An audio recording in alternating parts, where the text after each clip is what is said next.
అండి క్రైస్తవులు ఉంటే దయచేసి ఈ వీడియో స్క్రోల్ చేయకండి.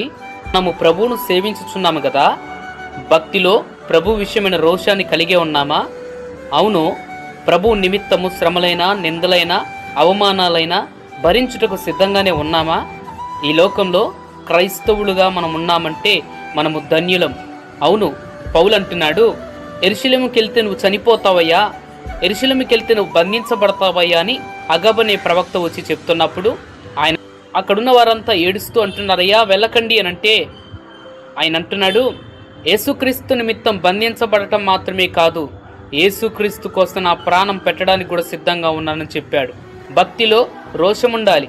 షద్రక్, మేషక్, అబేద్నెగోలు అంటున్నారు, మీరు ఈ ప్రతిమకు మొక్కితేనే సరి, లేకపోతే అగ్నిగుండములో పడవేస్తామని చెప్తే వాళ్ళు అంటున్నారు, మా దేవుడు ఈ అగ్నిగుండములో నుంచి రక్షించుటకు సమర్థుడు, ఒకవేళ రక్షింపకపోయినా మీ ప్రతిమకు మొక్కం అని చెప్పారు. భక్తిలో రాజీ పడని భక్తి మనకు ఉండాలి. దేవుని విషయమైన భక్తిలో మనము రాజీ లేని వారంగా, రాజీ పడని వ్యక్తులుగా ఉండాలి. మన విశ్వాసం ప్రభునందే ఉండాలి. అవును, ఈ లోకం మనల్ని చంపుతామని బెదిరిస్తుంది. అయితే క్రైస్తవులు అంటే మరణానికి భయపడేవారు కాదు, మరణానికి ఎదురెళ్ళిన వారు క్రైస్తవులు. సింహాల బోన్లోనికి వెళ్ళారు, అగ్ని గుండములోనికి వెళ్ళారు. అంతేకాదు శ్రమలలో, మహాశ్రమలలో కూడా క్రైస్తవ్యం పెరిగింది. క్రైస్తవ్యంని అణుచుటకు ఎవరు ప్రయత్నించినా కానీ ఆ ప్రయత్నాలన్నీ విఫలమయ్యాయి. కారణమేంటో తెలుసా? క్రైస్తవ్యం నడిపించేది మనుషులు కాదు, దాని వెనకుండి నడిపించుచున్న దేవుని హస్తం క్రైస్తవుల వెనక ఉంది.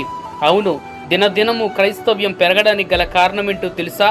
ఇది ఇప్పుడే కాదు, మొదట నుంచి, ఆదిమ సంఘం నుంచి దేవుని కార్యాలు జరుగుతున్నాయి. సంఘం విస్తరించుచున్నది. ఎందుకు?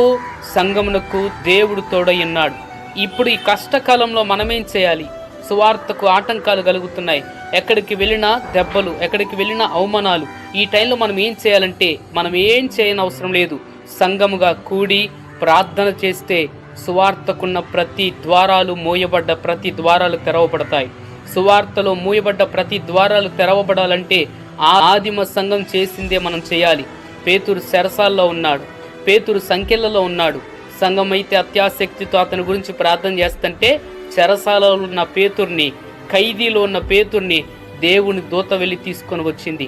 సంఘమునకు ఎంత ప్రార్థన ఉంటే మీ సేవకుడు అంత ముందుకు వెళ్తాడు, సువార్థకులు అంత ముందుకు వెళ్తారు, పరిశుద్ధులంతా ముందుకు వెళ్తారు. ప్రార్థన చాలా కరువైంది. ప్రతి సంఘంలో ప్రార్థన జరగాలి.